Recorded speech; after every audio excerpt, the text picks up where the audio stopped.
kinerjanya itu maksimal. Karena buat apa ya kita memilih ke anggota yang banyak banget tapi nggak ada apa sih ya, kinerjanya tuh nggak maksimal.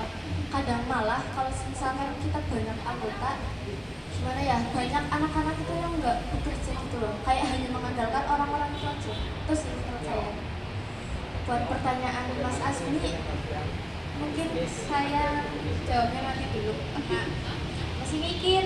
Oke, terima kasih. Wassalamualaikum warahmatullahi wabarakatuh. Waalaikumsalam warahmatullahi wabarakatuh. Saya akan menjawab pertanyaan dari Mbak Alvina.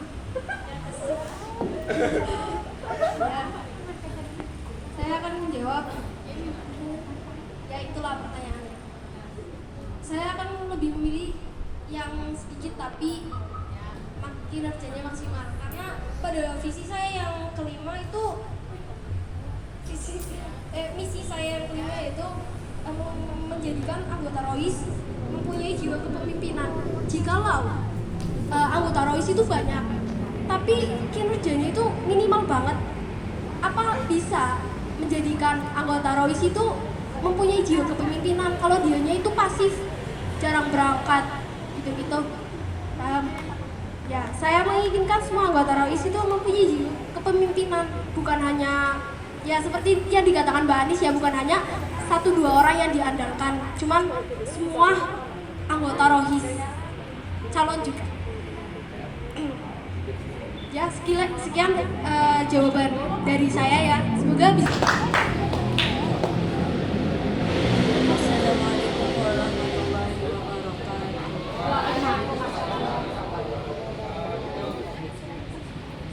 Saya akan menjawab pertanyaan dari Mbak Alvina, kelas 11 TPIP 4. Saya lebih memilih anggotanya sedikit tapi kinerjanya bagus karena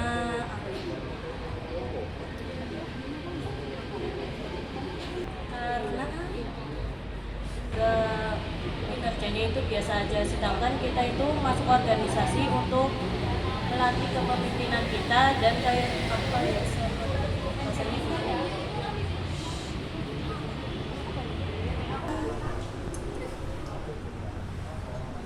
Allah. Bagus karena kan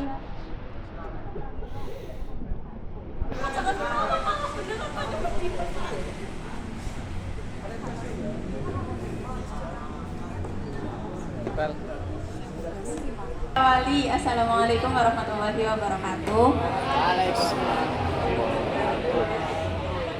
Di sini saya akan menjawab pertanyaan dari Mbak Vina. Jadi saya akan memilih anggota yang sedikit tapi kinerjanya bagus daripada anggota banyak tapi kinerjanya itu biasa-biasa aja. Soalnya gini, kalau percuma juga ya kalau anggotanya banyak tapi kinerjanya biasa-biasa aja tuh kayak apa ya, 1 atau 2 orang yang kerja sedangkan yang lainnya itu cuma santai-santai. Gimana wis menurut kalian? Kayak kesel kan kalau kalian yang aktif tapi lainnya cuma santai-santai, ada acara nggak ikut, larutnya nggak berangkat, kalau berangkat nanti apa ya, kalau berangkat nanti telat gitu. Jadi lebih baik anggotanya sedikit tapi kinerjanya bagus daripada anggotanya banyak tapi kinerjanya biasa-biasa aja. Sekiranya pertanyaannya Mas Asmi ditunda dulu soalnya belum ada jawabannya. Maaf ya. Banyak jawaban kan memilihnya yang lebih sedikit kan, yang sedikit anggota. Nggak, kalau setiap proper yang ngerjain itu kayak yang melaksanakan itu cuma orang-orang itu aja, apa nggak bikin beban? Setiap ada acara itu orang itu lagi apa nggak kasihan gitu ke organisasi, ke anggota kalian?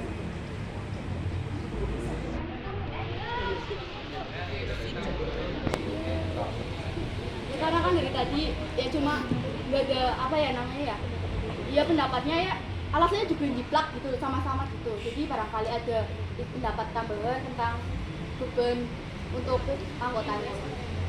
Ya maksudnya barangkali anggotanya kena beban gitu, bebannya banyak. Sekian, terima kasih. Tolong satu sama lain itu kan prokernya itu bisa terlaksana walaupun anggotanya sedikit. Tuh.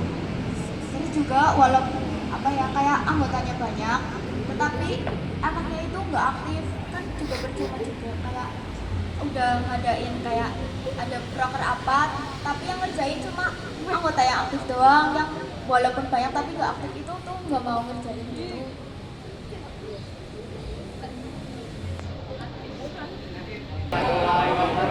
Masih pada kan untuk yang pertama saya akan menjawab pertanyaan dari Mas Asmi terlebih dahulu. Dari pertanyaannya itu bagaimana cara mengimplementasikan visi dan misi ketika telah menjadi ketua. Yang pertama kita harus memiliki tujuan yang telah dibuat ataupun ada ART yang telah dibuat oleh Rohis. Jadi kita bisa melihat dan mengikuti sesuai kalimat-kalimat yang telah ditulis. Kemudian setelah kita menentukan tujuan, bisa dilanjutkan membuat rencana secara bersama-sama tentang apa yang telah direncanakan. Kita harus bersama-sama untuk menjalankannya. Kemudian setelah rencana dilaksanakan, kita bermusyawarah atau melakukan bekerja sama antar organisasi, antar anggota gitu, biar pengimplementasiannya itu terjalin dengan baik. Kemudian setelah musyawarah telah dilakukan ataupun kerjasamaan telah dilakukan, kita bisa melakukan evaluasi, entah itu terlaksana dengan baik ataupun kurang baik. Kita tetap harus melaksanakan evaluasi. Itu saja jawaban dari saya untuk pertanyaan Mas Asmi. Terima kasih. Kemudian pertanyaan kedua dari Mbak Vina. Pertanyaannya memiliki dua opsi. Yang pertama, pilih anggotanya sedikit tapi kinerjanya banyak, atau anggotanya sedikit tapi kinerjanya bagus, atau anggotanya banyak tapi kinerjanya sedikit. Kalau saya pribadi memilih nggak ada yang dibilang itu, tapi pilih anggotanya banyak tapi kinerjanya bagus. Jadi kan sesuai pertanyaan dari Mbak Vina, saya tetap memilih anggotanya sedikit tapi kinerjanya banyak.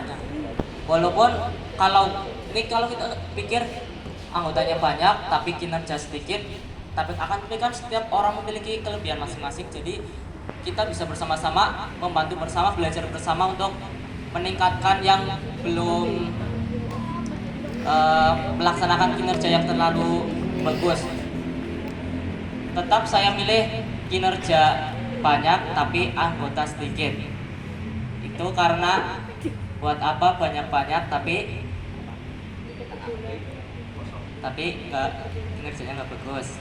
Terima kasih, itu saja dari saya. Wassalamualaikum warahmatullahi wabarakatuh. Visi dan misi saya.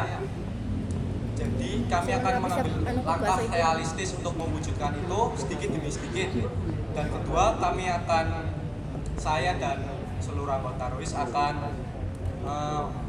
menentukan mana sih misi yang lebih mudah untuk dilaksanakan terlebih dahulu, untuk dilaksanakan mipil sedikit demi sedikit.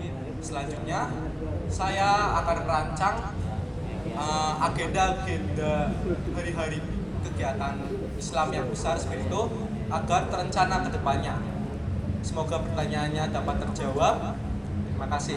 Selanjutnya saya akan menjawab pertanyaan dari Kak Alvina, yaitu saya akan memilih anggotanya banyak tapi kinerjanya biasa saja. Kan kinerjanya biasa saja itu tidak disebut biasa saja, itu tidak disebutkan kinerjanya buruk. Jadi kinerjanya itu kayak stabil gitu kan. Nah, setelah saya melaksanakan nih beberapa kegiatan-kegiatan besar, contohnya yang kemarin Maulid, itu saya merasa kalau anggotanya itu kurang banget, anggotanya sedikit. Jadi kami tuh bolak-balik capek ngerjain semuanya, itu satu orang ngerjain kayak 2 misi, itu kayak susah banget. Jadi lebih baik anggotanya banyak dan kinerjanya biasa saja. Jadi semua tugas bisa ditempatkan masing-masing, satu orang satu tugas. Jadi itu lebih mudah untuk kedepannya. Sekian, terima kasih. Warahmatullahi wabarakatuh.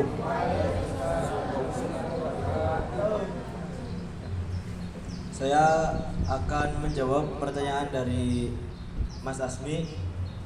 Ya Mas.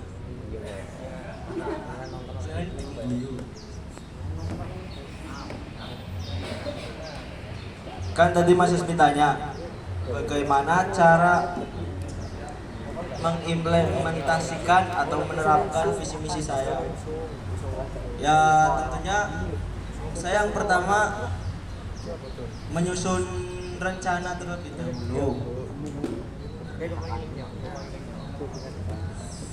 Kemudian saya meminta tolong kepada teman-teman semua anggota ROIS ya untuk bermusyawarah atau membicarakan visi misi saya.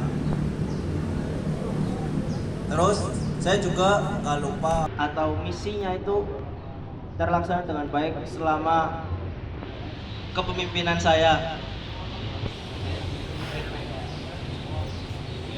Selama kepemimpinan saya, ya insya Allah semuanya terlaksana dengan baik, lancar. Terus yang terakhir tentunya evaluasi, karena kita pastinya butuh saran atau pendapat ketika kritik atau saran ketika setelah melakukan kegiatan apapun. Ya, terima kasih. Ya Mas Asmi. Sip. Kemudian saya akan menjawab pertanyaan dari Mbak Alvina. Apa ya? Tadi kan ada dua pilihan. Anggota banyak Anggota tapi banyak. biasa aja, kinerja kerjanya biasa aja, atau anggota sedikit tapi kinerjanya itu maksimal. Bagus. Anggota banyak tapi kinerjanya biasa aja, atau anggota dikit tapi kinerjanya bagus. Ya. Gak usah milih ya Mbak. Harus oh. Harus. Yaudah. Saya memilih anggotanya banyak tapi kinerjanya biasa-biasa saja. Kenapa? Karena kita kan anggotanya banyak, pastinya sesuatu apapun yang dilakukan secara bersama-sama ya, itu pasti yang jadinya Yang berat jadi yang tadinya berat jadi ringan.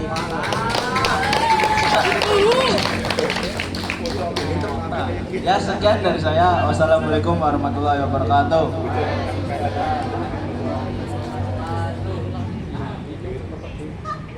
Baik, saya Wali. Assalamualaikum warahmatullahi wabarakatuh.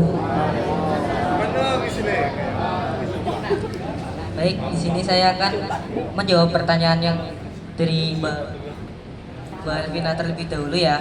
Opsi yang pertama yaitu anggota banyak tapi kinerja stabil, dan yang kedua apakah nggak bosan? Dikit tapi anggota sedikit tapi kinerja maksimal. terus yang satunya apakah nggak bosan?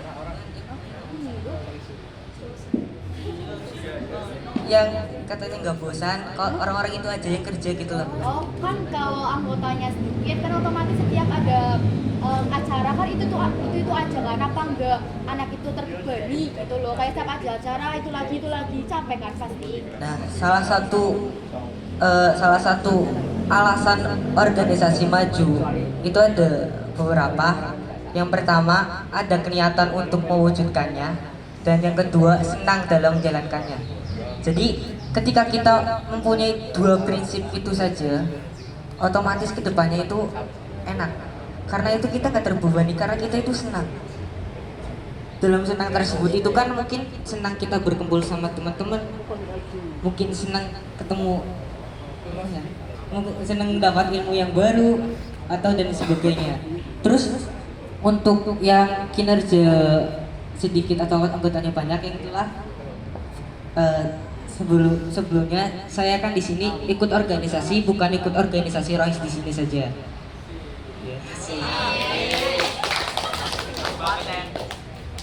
Jadi saya juga mengikuti organisasi ROIS juga di kancah kabupaten. Nah, pertanyaannya Mbak Alvina itu sama halnya yang sudah saya alami.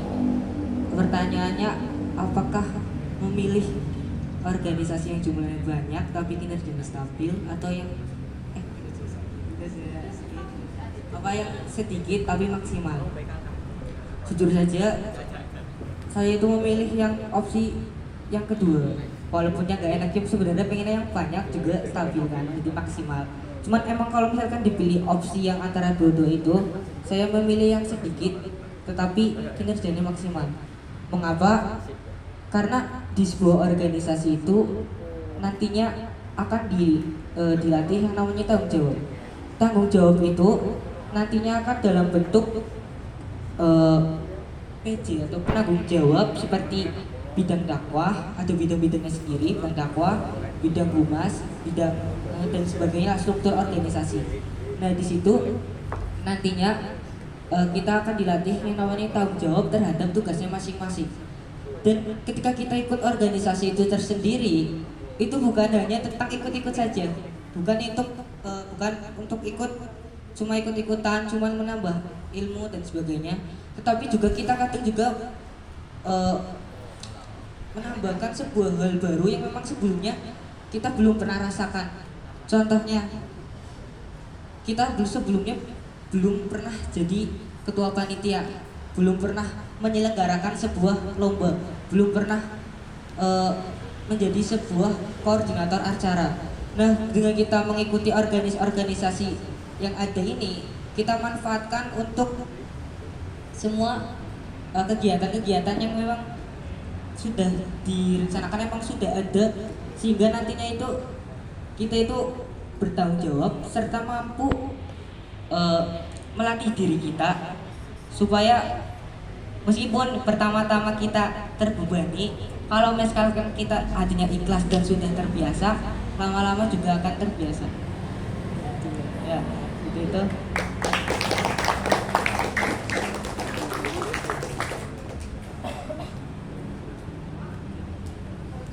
Ya, berhubung waktunya singkat, saya langsung jawab ke Mas Asmia. Cara mengimplementasikan itu kan sama aja dengan menerapkan, Mas. Iya kan? Dan yang ditanyakan itu kan visi misi saya sendiri kan, yang maksudnya kami itu. Nah, di sini misi saya itu kan cuman ada 3. Nah, alasan saya cuman ada 3 itu ada beberapa. Yang pertama itu takutnya visi misi itu emang tidak terlaksana. Terus yang kedua, sebuah misi itu kan sama aja dengan sebuah perkataan atau sebuah janji yang ada pada diri kita. Nah, janji itu kan termasuk sebuah hal yang memang harus ditepati. Kalau misalkan sebuah janji itu tidak ditepati, maka itu kita sebagai orang-orang yang munafik. Karena kunci orang munafik itu kan ada 3. Nah, itulah intinya, saya nggak mau nyebut takut panjang lebar. Nah, makanya saya milih sedikit. Yang pertama adalah meningkatkan kualitas ibadah, di mana nantinya yang seperti yang saya sudah sebutkan tadi dalam pembacaan, meningkatkan kualitas ibadah itu dapat kita tingkatkan melalui kegiatan-kegiatan maupun agenda-agenda yang ada. Contohnya nih, kalau misalkan kita itu sebelumnya nggak tahu gimana caranya, gimana melakukannya, tata cara gimana, terus ya sebagainya lah, tata cara aturannya itu gimana. Nah, mungkin dengan kita mengikuti organisasi ROIS ini, kita dapat melaksanakan sholat tarbiyah tersebut dan mendapatkan ilmu baru yang mungkinnya nantinya kita terapkan sehingga kita itu dapat meningkatkan kualitas ibadah kita. Kualitas ibadah itu kan bermacam-macam, ada puasa, zakat dan sebagainya. Contoh hal kecilnya saja seperti itu, contohnya sholat tasbih. Dan yang kedua, saya itu kan memiliki misi menumbuhkan rasa cinta, takwa kepada sesama, Allah dan juga Rasulullah. Nah, ketiganya itu tersebut, kita itu menumbuhkan rasa cinta karena kan sebuah yang kita inginkan itu biasanya dilandaskan dengan cinta. Karena dengan cinta kita itu akan berjuang dengan sebaik mungkin untuk mendapatkan hal yang kita inginkan. Karena dengan kita menumbuhkan rasa cinta kita terhadap Tuhan kita, dengan Rasulullah kita, maka kita itu akan menambahkan iman dan takwa kita, sehingga nantinya dapat nantinya itu berkaitan dengan misi yang satu itu dapat meningkatkan kualitas ibadah kita. Dan bagaimana cara menumbuhkan rasa cinta itu dengan cara mungkin kita itu mengambil ilmu dari bidang-bidang yang nantinya mungkin akan dibantu oleh kakak kelas dari bidang dakwah atau bidang apa, karena terkadang kita itu bisa sadar kalau di dakwah terlebih dahulu bagaimana sih aslinya itu kayak apa, dan kita itu biasanya bisa menumbuhkan rasa cinta itu karena kita itu tahu alasan, misal kita itu gak percaya adanya Isra Mi'raj atau apa dan sebagainya, itu kita bisa jelaskan, bisa kita temui pada saat dijelaskan pada bidang dakwah. Terus yang ketiga yaitu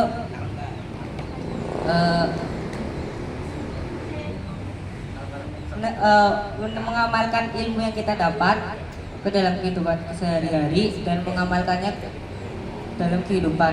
Nah, ini juga ada sangkut pautnya pada visi misi yang pertama, meningkatkan kualitas ibadah dan menumbuhkan rasa cinta.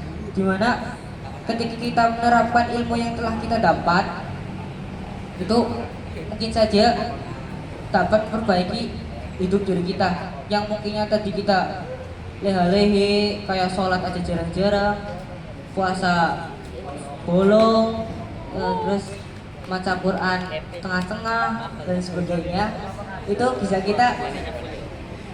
kita dalami, bisa kita amalkan dengan mengikuti organisasi rohis.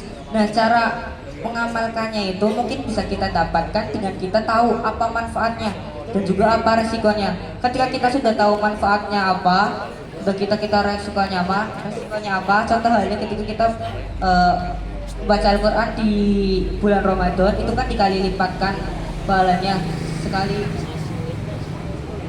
sekitar 10 kali lipat. Nah, dengan kita mengetahui manfaatnya itu insya Allah kita dapat meningkatkan iman dan takwa kita, sehingga nantinya kita akan tetap mengamalkannya dalam kehidupan dan menerapkannya dalam kehidupan sehari-hari juga. Mungkin itu saja pertanyaan yang bisa saya sampaikan. Mohon maaf apabila ada salah kata maupun salah tutur kata. Jika ada yang kurang, mari kita bicarakan baik-baik. Jangan mencari yang lebih baik ya. Mungkin itu saja yang bisa saya sampaikan. Assalamualaikum warahmatullahi wabarakatuh.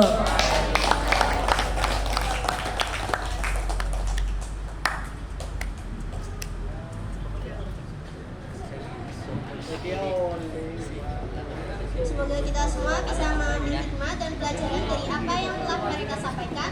Tidak lupa kami ingatkan kepada seluruh teman-teman untuk menggunakan hak pilih dengan bijak dan pastikan kalian memilih calon yang menurut kalian mampu memimpin Rois kita dengan baik ke depannya. Sebelum kita menutup acara ini, mari kita tutup dengan membaca doa kafaratul majlis. Allahumma wa bihamdika asyhadu an la ilaha illa anta astaghfiruka wa atubu ilaik. Subhanakallahumma wa bihamdika asyhadu an la ilaha illa anta astaghfiruka wa atubu ilaik. Subhanakallahumma wa bihamdika asyhadu an la ilaha illa anta astaghfiruka wa atubu ilaik. Terima kasih atas perhatian teman-teman semua. Kami selaku MC mohon maaf apabila terjadi kesalahan selama memantau acara ini. Semoga